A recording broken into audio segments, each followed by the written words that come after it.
Assalamualaikum warahmatullahi wabarakatuh. Selamat pagi dan salam sejahtera bagi kita semua. Di pagi yang cerah ini, alhamdulillah kita bisa berkumpul kembali di ruangan ini untuk menambah wawasan dan semangat mengabdi untuk negeri. Boleh kita berikan tepuk tangan untuk diri kita sendiri. Bapak Ibu sekalian, saya lihat di hari ketiga ini Bapak Ibu sekalian wajahnya lebih cerah ya daripada kemarin. Karena apa ini? Mau pulang. Oke. Jadi tidak usah berlama-lama lagi. Marilah kita ikuti bersama penyampaian materi oleh narasumber kita yang sangat luar biasa, profesional dan pastinya sangat kompeten di bidangnya. Yang terhormat Bapak Dr. Arif Alamsyah, MARS SPKKLP CHT, kami silakan. Oke, bismillahirrahmanirrahim. Assalamualaikum warahmatullahi wabarakatuh. Kalau saya tanya semangat pagi, jawabannya pagi, pagi, pagi. Naik ke atas ya. Semangat pagi. Oke, lebih semangat tangan kiri sekarang. Semangat pagi.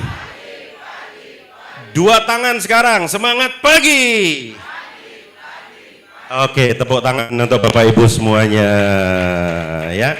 Tepuk tangannya masih level 5, coba level 6, lebih keras lagi. Level 6, 7, 8, 10 gini. Gitu, 10. Oke, gimana kabarnya Bapak Ibu? Baik? Alhamdulillah, mudah-mudahan 3 hari di sini lebih bahagia, lebih sehat.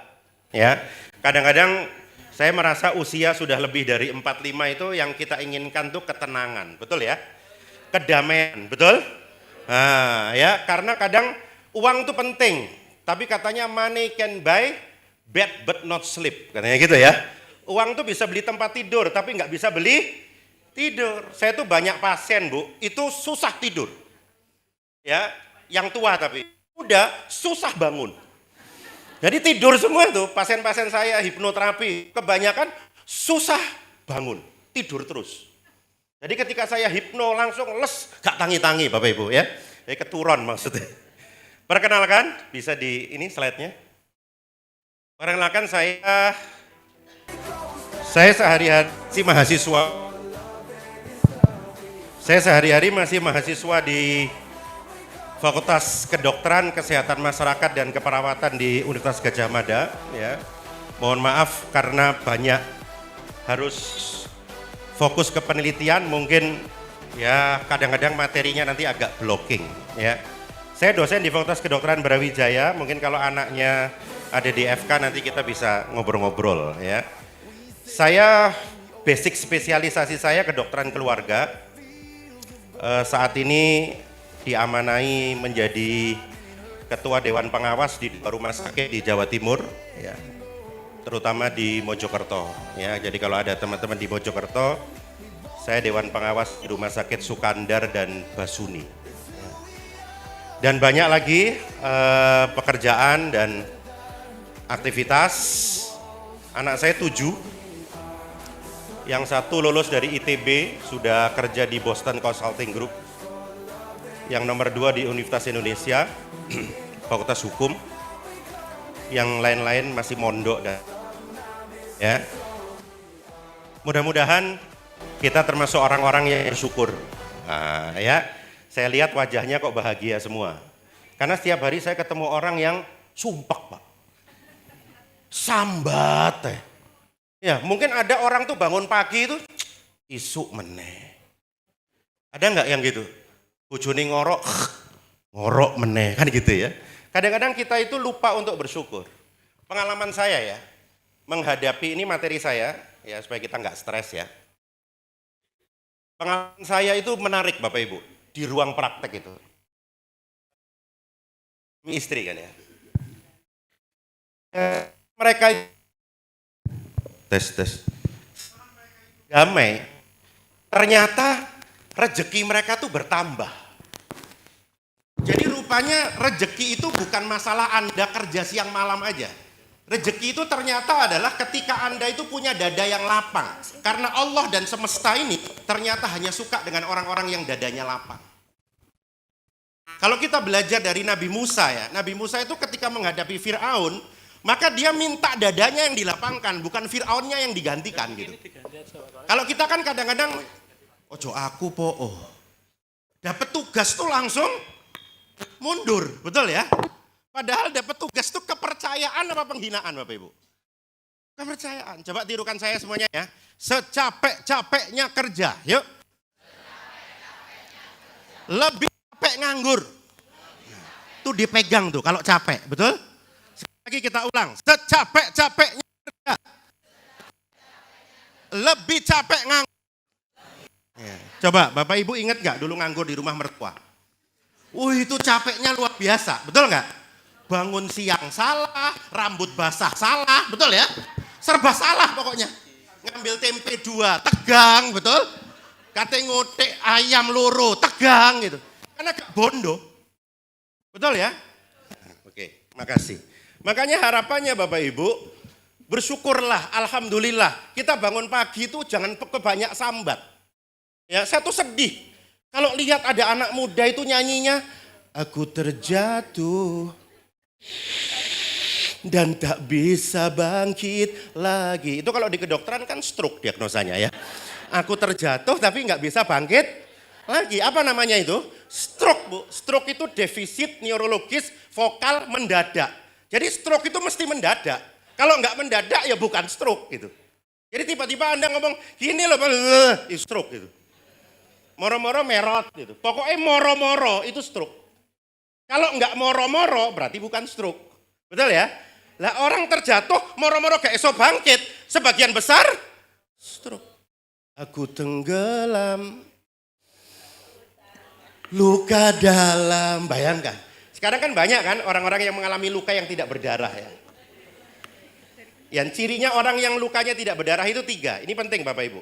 Yang pertama namanya addiction, kecanduan.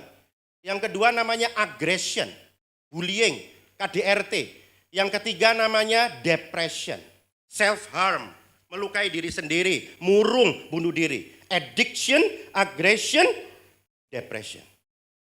Kalau ibu-ibu kecanduannya belanja, pose, posting Instagram. Kalau yang like cuma 2 dihapus lagi. Jadi sekarang tuh ada nama kelainan yang disebut dengan shopaholic. Kecanduan belanja. Ya, kalau online namanya Shopee-holic. Bahkan notifikasinya ibu-ibu itu Shopee. Gitu. Jadi ada pasien itu kalau dengar bel, paket itu bahagia. Yang naik itu dopaminnya. Kalau laki-laki apa perempuan kan beda ya. Kalau laki-laki stres itu sendiri Pak. Makanya laki-laki kalau stres itu mancing. Ngudek-ngudek ake, betul ya? Ngudek-ngudek manuk, itu laki-laki. Ya, kalau perempuan stres itu justru nonggo, gosip, meeting after meeting, belonjo. Ya kan? Karena dia perlu mengeluarkan. Kan manajemen stres tingkat pertama itu adalah mulut kan. Kalau enggak gosip, mangan, betul? Ngerokok.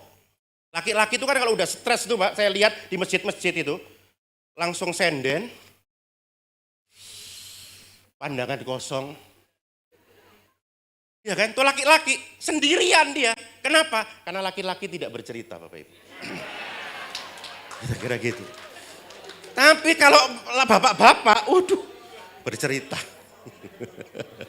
Oke, tepuk tangan untuk kita semuanya ya. Oke, waktu saya sebentar, jadi agak kadang-kadang saya terlalu banyak cerita agak maring kok ya. Nah, orang stres itu kira-kira apa sih pengertiannya?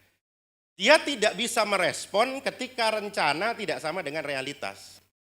Betul kan? Rencana Anda kan, ketika Anda bulan Ramadan turun 3 kilo kan. Tapi ternyata naik 4 kilo, stres. Dan timbangan disalahkan. Jadi manusia tuh kadang-kadang kalau ada sesuatu yang disalahkan orang lain dulu kan. Nah, padahal orang bahagia itu enggak. Orang bahagia itu berprinsip seperti stoikisme. Anda tidak bisa menahan turunnya hujan, tapi Anda bisa memilih berteduh atau bersuka cita di bawah turunnya hujan itu. Loh iya, karena hujan tuh tidak selamanya harus dijauhi. Kayak saya yang sekolah di Jogja, hujan di Malioboro itu 10% air, 90% kenangan Bapak Ibu. Saya kira begitu. Oh, katanya gitu. Repot memang ya, agak romantis sedikit salah ya. Nah, sering nggak Bapak Ibu antara realitas dengan perencanaan itu beda? Sering Pak. Ya, coba lihat responnya orang ini ya. Saya suka banget nih ya. Suaranya Mas. Ya, suaranya. Oke, sekali lagi dilihat ya, sekali lagi ya.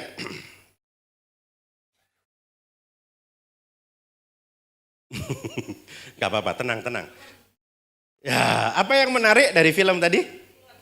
Keluar giginya. Saya tanya, seandainya Anda seperti orang ini, pas ngomong keluar giginya, kira-kira respon Anda apa?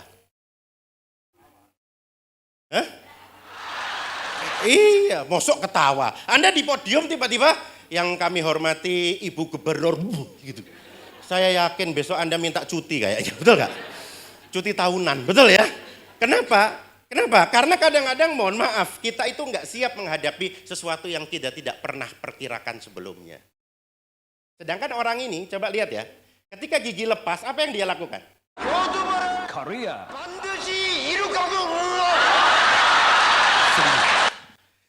Saking hebatnya manajemen stresnya, ketika gigi keluar, dia tinggal masukkan, terus dia tersenyum. Karena aku malu pun tidak bisa membalik masa lalu. Betul apa enggak?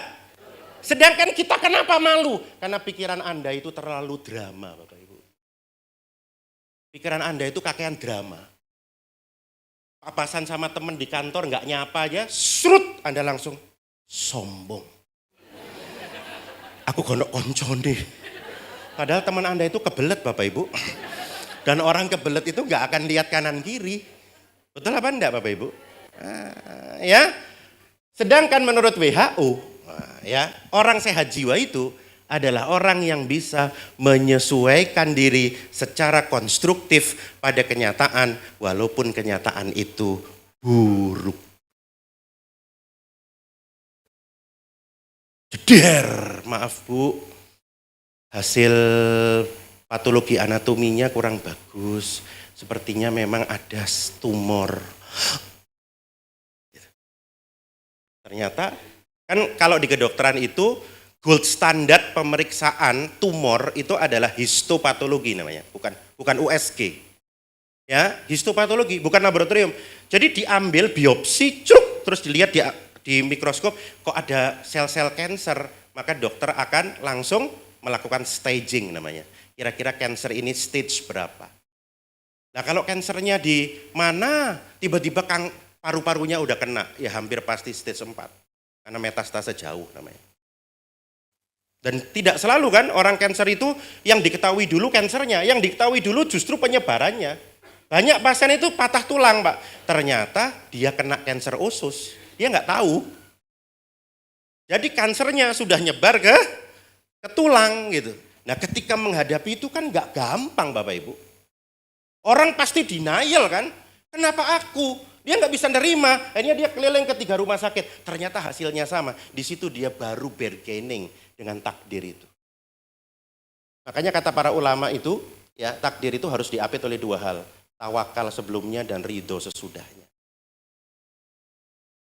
Selamat hari santri. Nah, kira-kira gitu. Paham ya ini ya. Sedangkan orang yang stres, nggak bahagia, dia mengapit takdir itu dengan malas sebelumnya dan sambat sesudahnya. Dan orang sambat tuh biasanya Bu, di sekolah, di kantor itu polanya sama menurut Martin Seligman. Permanen, pervasif, personal. Kalau bahasa kita itu, orang sambat tuh selalu over, lebay. Dia selalu menggunakan kata semua, selalu, tidak pernah, tak satu pun, tak seorang pun. Semua itu bahasa Jawanya apa? Nah coba, orang stres kan, kabeh kan sing kena. Sopo mbak arek iku. Sopo meneh? Ya arek iku tok. Gitu. Yang nggak genah sebetulnya berapa? 1, tapi dia ngomong kabeh. Ini kan sama seperti Anda ngeluh sama suami Anda, jerawat 1 tapi ngomong mas aku elek lho. Padahal 1 jerawat merubah bentuk wajah nggak? Tidak, untungnya suaminya itu ikut festival ASN ini kan ya. Jadi suaminya pandai memotivasi, enggak kok, boleh tepuk tangan untuk Anda ya. Enggak kok, awakmu tetap ayu kok, mosok sih gitu kan. Coba kalau suaminya stres bisa. Mas aku elek loh, sing ngomong ayu sopo sih gitu. Itu istrinya tambah down tuh Bapak Ibu. Itu ya Bapak Ibu ya. Oke, sekarang saya tanya, stres itu baik atau buruk Bapak Ibu? Buruk. Nah, ada lagi enggak pendapat? Stres itu baik apa buruk?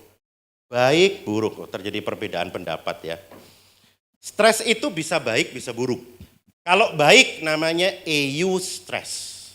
Kalau buruk namanya distress. Kenapa stres itu baik? Jawabannya di sini. Namanya Yerkes-Dodson Law. Orang itu kalau nggak dapat stres, malas Bapak Ibu. Betul apa enggak? Ya, coba ya jawab pertanyaan saya.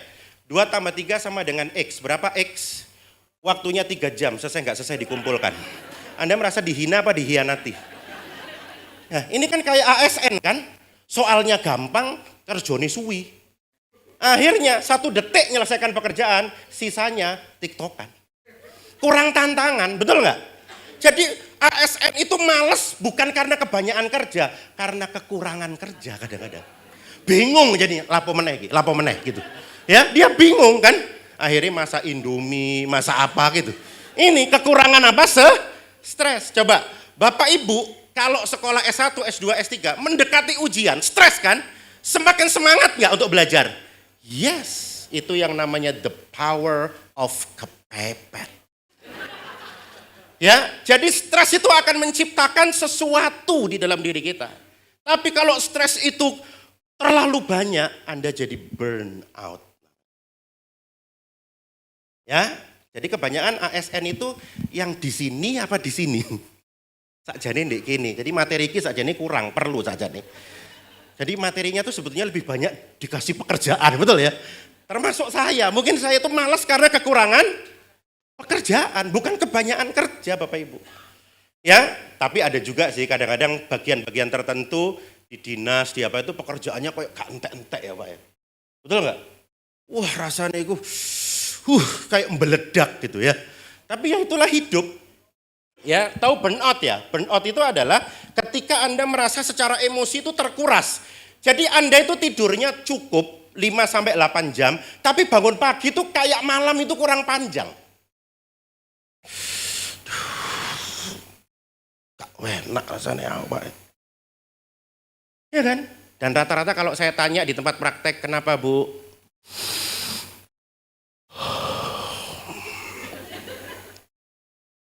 Ya kan, kayak hidup tuh berat sekali, paham ya? Nih saya kasih gambaran ya. Banyak pasien itu rata-rata ketika dia itu jalan, dia tidak melihat ke depan, Pak, tapi melihat ke bawah. Seperti ada beban di kepala dia. Ini. Ketemu sama atasannya, kenapa Mbak? Hidup itu berat. Gitu. Paham ya? Karena dia merasa bahwa dia bebannya paling berat dan beban itu hanya dipikir Bapak Ibu. Makanya nanti manajemen stres itu salah satunya adalah memanage pikiran. Karena pikiran kita tuh terlalu drama. Connecting the dots. Suka jalan ke masa lalu. Betul ya? Terutama menurut riset itu perempuan. Saya amati sendiri ke istri saya. Pikirannya wanita tuh seperti dompet Pak. Coba lihat dompet wanita. Itu banyak struk-struk masa lalu yang dia nggak buang. Ya, jadi isi dompetnya ku struk. Saya pernah kan, istri saya itu pesan Shopee gitu ceritanya. Tolong itu COD. Ada di dompetnya adik. Cari dompetnya, oh iya ono. Dwi endi. Sing akeh iku bon kwitansi struk ATM. Ini kok nggak dibuang-buang sih Dek? Nanti jangan-jangan perlu. Jangan-jangan. Coba cek nanti dompet masing-masing ya. Oke, jadi akhirnya suka kembali ke masa lalu. Oke, berikutnya menjauh dari lingkungan sosial, nggak mau konsul menghilang, sinis, senang nyalain orang lain. Nah gitu. Makanya kadang-kadang mohon maaf ya, kalau orangnya normal ya, kalau orangnya gangguan jiwa ya lain ya. Kalau orangnya normal itu berlaku prinsip, orang yang paling banyak mengeluh di tempat kerja itu biasanya orang yang paling banyak dikeluhkan. Itu rumus. Wong sing kakean protes iku akeh sing ngrasani, Pak. Karena kadang-kadang orang yang banyak ngomong tuh nggak banyak kerja. Aku gak setuju. Dan terus menurut sampean ya apa? Ya iku sing aku gak ro. Ya repot, Pak. Sama orang kayak begini nih. Iya kan? Paham ya? Ya. Terus tugasnya terbengkalai, tidak perform di pekerjaan. Bahkan kadang ngambil sampah aja nggak mau, Pak. Saya kadang di rumah sakit, kenapa sih Mas? Sampahnya gak kelem dijupuk, dan nggak ada surat tugasnya, Dok. Allahu Akbar. Ini tak kayak SPPD kon gitu ya. Kira-kira begitu. Nah kadang-kadang stres itu sering kita ciptakan sendiri. Banyak PNS stres itu karena suka nunda-nunda pekerjaan. Betul apa betul sekali? Dia lupa kata se itu punya anak cucu, Pak, namanya Yosek lagi. Dia kan beranak pinak, akhirnya nggak selesai. Saya punya bimbingan mahasiswa, Pak, kedokteran itu. Masa 6 bulan itu cuma latar belakang, rumusan masalah, tujuan. Bab 1 itu. Bulet aja di situ. Kapan kamu selesai? Kan gitu kan? Harusnya majulah bab 2, bab 3. Ini mohon maaf yang sedang sekolah pasti merasakan luka-luka itu ya. Paham ya Bapak Ibu? Tapi harus, kadang-kadang kita itu perlu untuk berdamai dengan luka dan kesulitan untuk naik ke jenjang yang lebih tinggi. Ingat ya, Bapak Ibu lahir dengan rasa sakit seorang ibu loh. Gak usah cengeng gitu. Tapi tolong kata-kata ini jangan diucapkan sama anak ya. Karena kemarin saya menterapi seorang anak, gara-gara bapaknya sering ngomong, kamu laki-laki, gak usah cengeng. Dia terluka, Pak. Nah memang laki-laki itu gak boleh nangis katanya. Bukan karena Nabi Yakub itu nangis ketika kehilangan Nabi Yusuf. Anak pondok di gunung, Pak. Ya, nangis itu boleh. Makanya kata Jumbo kan, sedikit demi sedikit engkau kan berteman pahit, luangkanlah saja bila. Tepuk tangan Tuhan. Vokalis band ketemu Ludruk ketemu ya. Oke. Terus pengorganisasian kerja yang buruk, konflik berlarut-larut. Paham ya? Dan seterusnya. Iri dengki, ini juga banyak menyebabkan stres pada ASN, Pak. Jadi temennya punya mobil baru, dia yang demam. Itu ada Bapak Ibu. Padahal aku disian Prajab. Mosok DE Honda Jazz, aku Honda Supra X. Stres Bapak Ibu.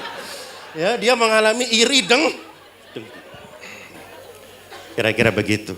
Dan akibat stres itu akhirnya jantung berdebar, lambung, psikologis, perilaku.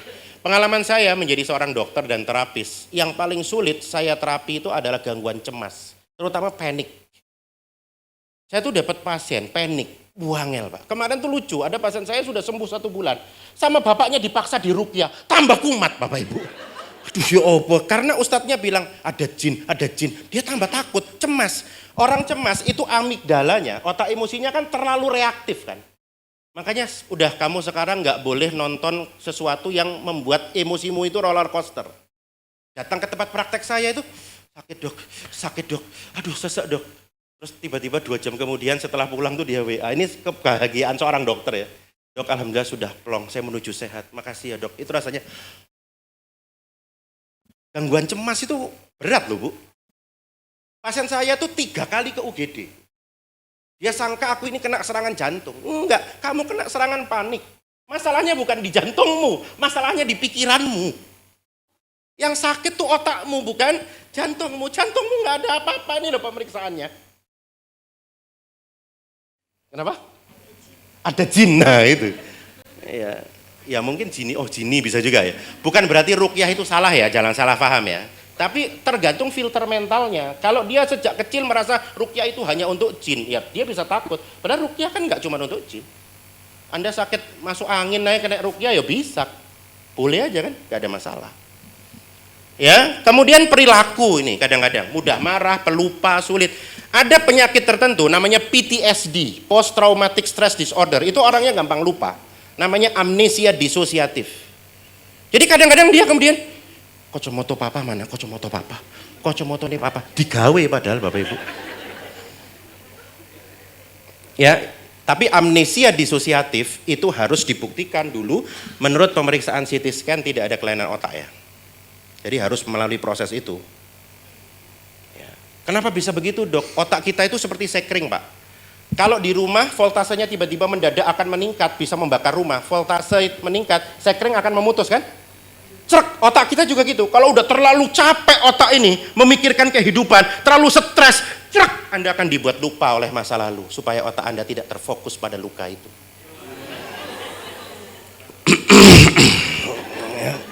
Lanjut. Ini beberapa stres di tempat kerja, ya kan? Mulai dari harus belajar skill baru. Ada yang sekarang lagi belajar skill baru, terutama yang generasi kolonial tiba-tiba kenal AI. AI. Lawang nganuk no laptop aja dibeledak kok, betul apa enggak? Loh iya, kita yang kebiasaan bikin PowerPoint pakai PPTX, tiba-tiba disuruh pakai Canva, yo stres Bapak Ibu. Betul ya Bapak Ibu ya? Kita kan PPTX kan, atau yang jadul lagi PPT, Gano Eke. Iku Microsoft PowerPoint 97 paling, iya kan? Nah kira-kira begitu.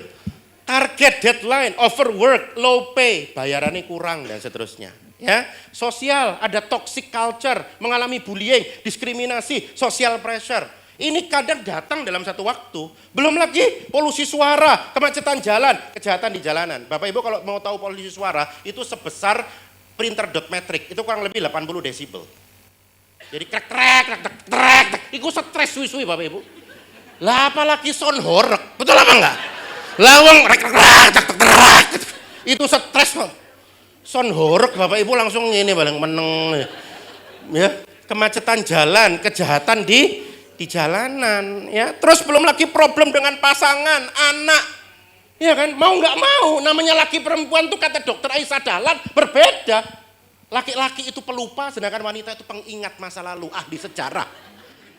Papa inget nggak hari pertama kita menikah? What? Iki anak wes 6 iki rek. Kok emak bapak inget nggak hari pertama kita menikah? Oh my God.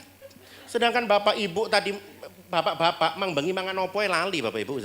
Opo yang mang bengi yo? Mosok sih? Dan itu. Ya kira-kira begitu. Ya, dan ini semuanya ya lingkungan itu akan mempengaruhi pikiran, fisik, perilaku, suasana hati. Nggak bisa enggak. Ini kehidupan. Contoh, perubahan lingkungan, tugas banyak, kerjaan kantor banyak, pemikiran. Gak sanggup aku. Betul? Kemudian reaksi fisiknya, aku kesel mas. Urip kok kayak ngene yo.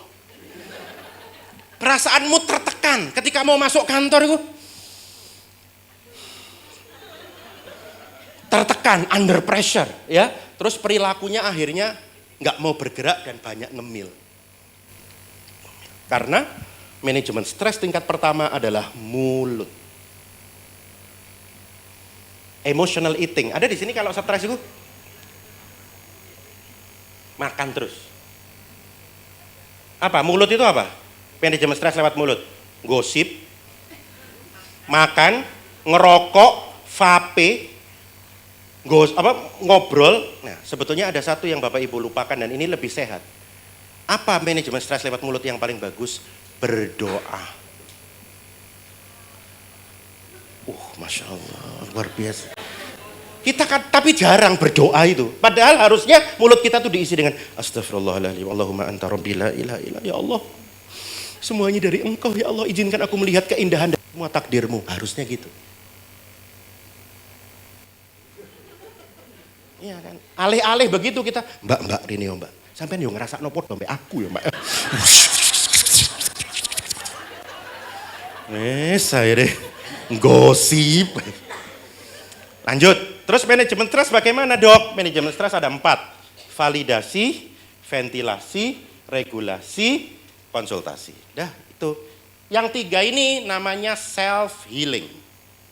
Jadi Anda bisa melakukan sendiri. Kalau nggak mampu, jangan ragu untuk minta bantuan expert. Ya. Validasi itu apa dok? Validasi menyadari pikiran. Ini materinya ada di panitia, kalau mau silakan PowerPoint-nya, saat filmnya, ya. Gak usah sebut dari saya, semuanya dari Allah Subhanahu Wa Taala, ya. Doakan aja saya sehat, turung ini. Doakan saya sehat dan langsing, amin. Ya Rabbal Alamin. Validasi itu apa? Menyadari pikiran dan Perasaan. Jadi pikiran dan perasaan itu jangan ditentang, disadari. Oh ya, aku lagi mikir ini. Karena pikiran yang bising atau overthinking, ketika kita labeli, aku lagi mikir bahwa aku ini tidak disukai teman-teman. Itu pikiran akan mudah kita kendalikan. Tapi kalau Anda malah menolak, enggak, aku gak mikir ngono. Gak apa-apa aku.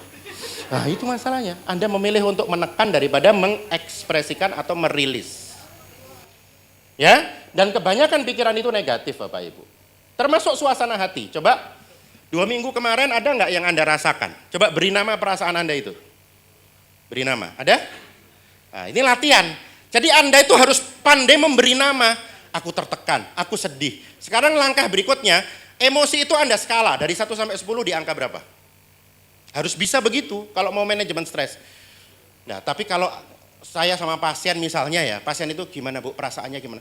Saya cuengkel, ya enggak saya tanya lagi 1 sampai 10, itu mesti 9,5 Bapak Ibu. Saya cuek. Ada ya laki-laki kayak gitu. Lebih baik saya tuh miskin kayak dulu Dok daripada saya kaya. Saya jadi ingat pesannya dokter dosen saya ya. Kalau ada lulusan dokter gitu, hati-hati ya kon kok dadi dokter ya, wis sugih. Wong lanang ku kadang-kadang luwih sugih, luwih nakal. Itu saya ingat, Pak. Laki-laki itu kadang-kadang pas melarat soleh, Pak. Pas sugih, moro-moro nakal. Jadi wong lanang ku kadang-kadang luwih sugih, luwih nakal. Lek wong wedok luwih nakal, luwih sugih. Kebalikan. Loh ini kata dosen saya. Ya, jadi lek wong lanang ku luwih sugih, luwih nakal. Lek wong wedok luwih nakal, luwih sugih. Ya tidak semua ya. Tapi ketika perempuan itu sudah mulai keluar jalur, oke ya, dia bisa jadi komoditas Pak. Maka pada saat itu berbahaya. Saya pernah diundang seorang bupati di Kalimantan Tengah. Pertama gini, ketemu saya di hotel gitu, terus kebetulan kerja sama-sama Brawijaya. Terus dia waktu makan siang tuh deketin saya, Dok nanti saya undang ke Kalimantan. Kenapa? Saya membubarkan lokalisasi. Saya minta dokter memotivasi para mucikari dan PSK. Bener. Akhirnya saya diundang ke sana, bener. Dan yang membuat saya ternganga, itu ada, mohon maaf ya, PSK itu usia 60 tahun dan laku Bapak Ibu. 60 tahun. Masya Allah, subhanallah. Ya. Iya Pak, saya itu sampai kaget. Saya tanya, berapa tarif tertinggi? Dia bilang 1,5 juta. Berapa tarif terendah? 6.500. Loh ini temenan Pak, nggak gorong saya, nggak gorong. 6.500 anak pelajar. Ya pas sepi Dok daripada nganggur lumayan bisa buat beli kopi. Nauzubillah min dalik. Loh Pak Bu sekarang coba lihat yang namanya micet apa, orang transaksi gampang, orang sudah punya anak hamil ketemu check in di hotel. Ngeri nggak zaman sekarang tuh? Ngeri Bapak Ibu. Wes salah Bapak Ibu. Money can buy sex but not love. Uang tuh bisa beli seks, tapi uang nggak bisa beli cinta dan kesetiaan. Paham ya? Beckham itu adalah pikirannya itu mungkin justru nggak produktif. Jadi gini, aku bisa nggak ya? Kalau aku gagal gimana? Nanti aku dihina kalau gagal. Lebih cenderung overthinking yang negatif, betul ya? Ya akhirnya jadinya low performance. Ini sering terjadi. Mohon maaf Bapak Ibu, pikiran Anda itu suka bertempur dan berdialog nggak? Jujur aja, ini aja Anda udah mikir kan? Sampai jam piro materi kira. Saya kira-kira iso blonjo enggak yo kok ya kira-kira. Aku enggak oleh-oleh apa ya enake. Itu udah mikir. Materiku nomor 10. Betul apa enggak? Yang penting pulang bawa oleh. Sama, saya juga gitu kalau pelatihan ya. Oke? Baik. Pola-pola pikiran yang negatif itu cenderung melebih-lebihkan, menduga-duga, meramal masa depan, kata-kata harus ini yang kadang-kadang orang perfeksionis ya. Yang buat dia stres. Ya, kemudian dia suka nyalain orang lain dan Tuhan. Dan masih banyak lagi sebenarnya polanya. Kira-kira Anda paling sering yang mana? Kalau saya kebanyakan meramal masa depan. Kok ojo-ojo pesertai gak ono sing guyu. Iya kan, kok ojo-ojo waktunya gak cukup. Kok ojo-ojo aku tambah lemu. Kok ojo-ojo gitu kan, suka meramal masa depan. Bapak Ibu ada yang gitu juga enggak? Sama ya kita ternyata ya, manusia biasa. Nah, coba sadari Bapak Ibu, kalau saya sama pasien kadang-kadang saya suruh nulis pikirannya sendiri. Namanya CBT, Cognitive Behavioral Therapy. Ya. Apa pikiran yang membuat kamu malas balik pondok? Aku bakal gagal, Dok. Ada nggak suaramu yang menentang itu? Ada, Dok. Coba tulis. Enggak kok, masih ada kesempatan. Ada lagi nggak yang menjawab? Aku nggak bisa, Dok, kayaknya. Bertahan ya, bisa terus gitu. Orang kalau sudah sadar, oh ini hanya pikiran, maka dia tidak akan pernah terkooptasi oleh pikiran sendiri. Oke ya, paham ya? Sadari pikiran itu tidak punya kekuatan apa-apa kalau nggak Anda yakini, Bapak Ibu. Ya, oke. Lanjut ya. Terus melakukan reframing. Anakku nggak bisa diem. Oh itu artinya anakku sehat. Saya pernah ngisi di BUMN. Latihan reframing ini saya bikin ini lomba. Reframing yang paling bagus gitu. Yang paling saya ingat, saya bersyukur, Dok, istri saya itu cerewet. Gitu. Kenapa? Karena saya pernah ketangkep polisi, nggak jadi ditilang. Karena istri saya yang maju menghadapi polisi itu. Masya Allah, Pak. Anda bersyukur sekali. Ya, temennya, saya juga, Dok, saya bersyukur istri, ini beneran loh terjadi nih. Saya bersyukur, Dok, istri saya cerewet. Kenapa? Karena saya tadi googling, Dok. Ternyata ibu yang cerewet, anaknya menguasai lebih banyak kosakata. Masya Allah. Betul nggak? Jadi setiap kesulitan menurut orang lain, ketika kita bisa mengambil hikmahnya, kesulitan itu akan berubah menjadi kenikmatan. Kata Viktor Frankl, man is not destroyed by suffering. Manusia tidak pernah dihancurkan oleh penderitaan. He is destroyed by suffering without meaning. Dia dihancurkan oleh penderitaan yang gagal dia maknai. Selama Anda tahu hikmahnya, nggak ada yang gagal sebetulnya. Ya, ingat ya, even you love your job, you will meet a bad day. Secinta-cintanya Anda dengan pekerjaan, satu saat Anda menghadapi bad day, hari yang buruk. Tapi Anda juga harus ingat, bad day pasti berlalu. Iya. Walaupun itu belum selesai kata mahasiswa saya, yang betul itu badai pasti berlalu lalang. Ya, dia akan datang lagi satu saat.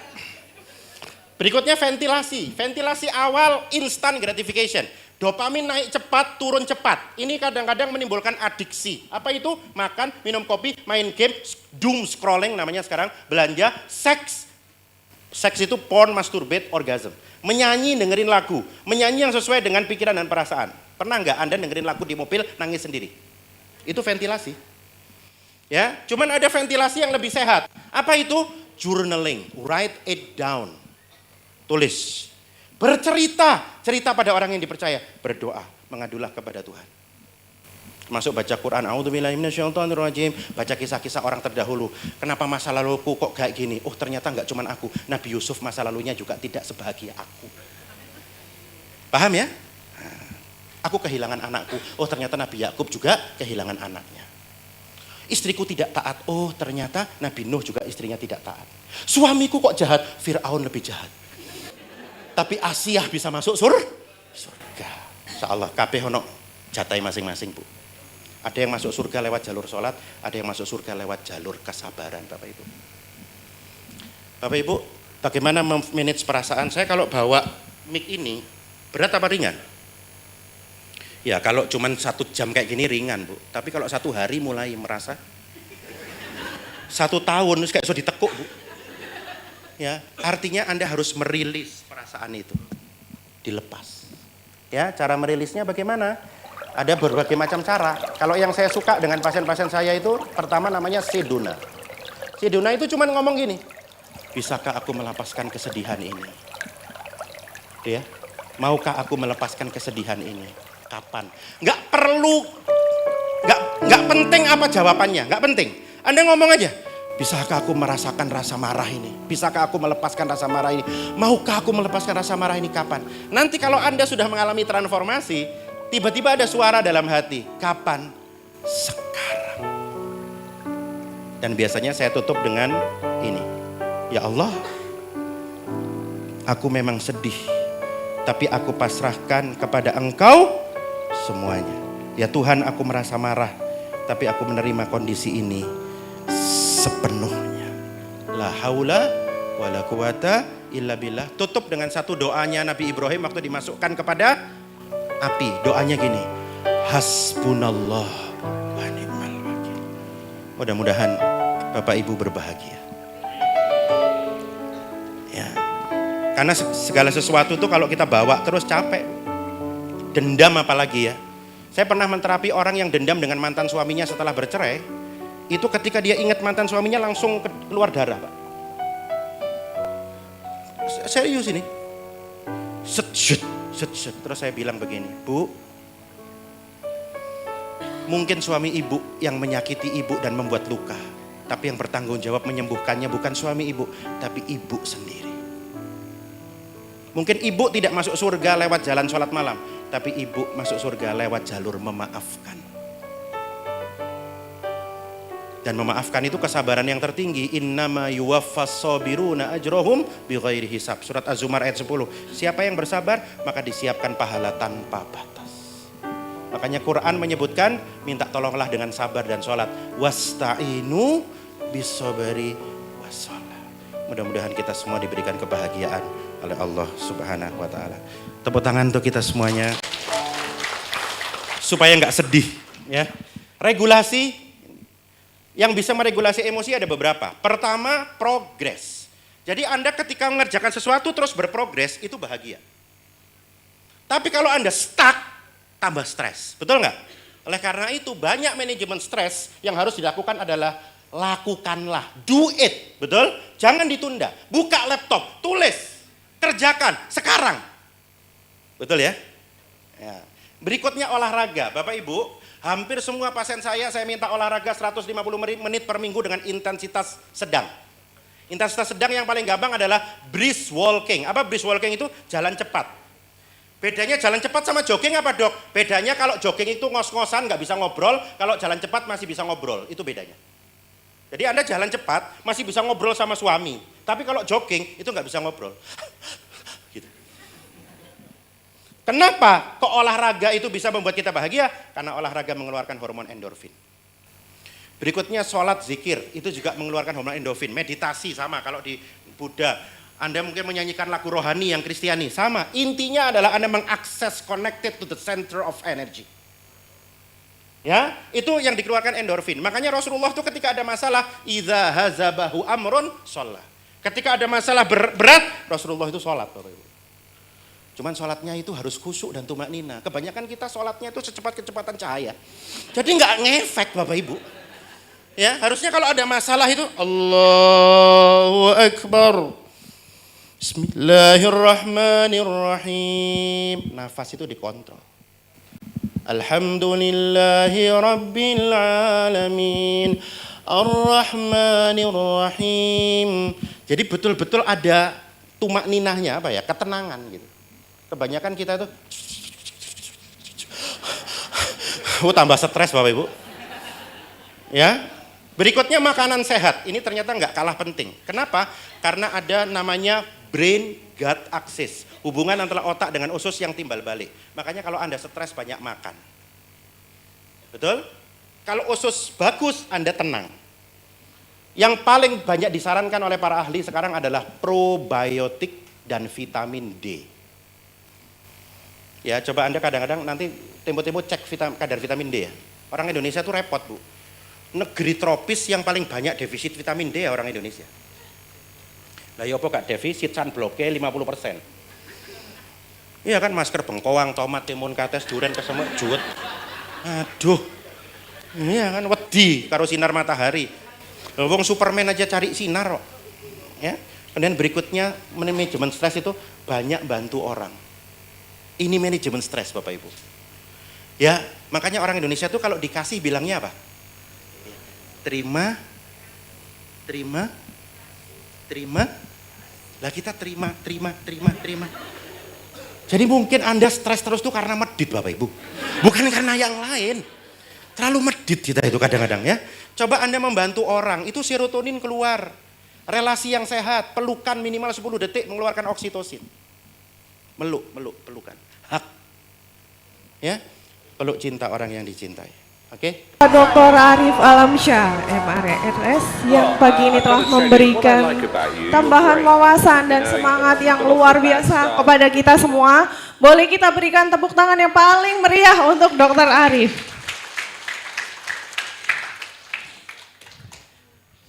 Izin Bapak Ibu sekalian, kita akan mengabadikan momen yang sangat indah ini dan bahagia ini, bisa berdiri dan merapat ke tengah, foto akan diambil dari atas panggung.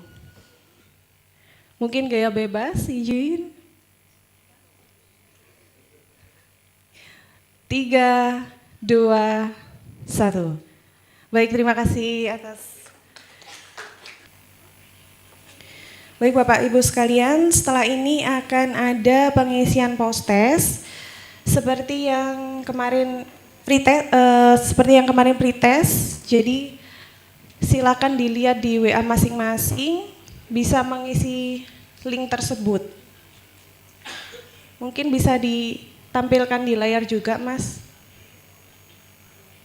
untuk link post-testnya.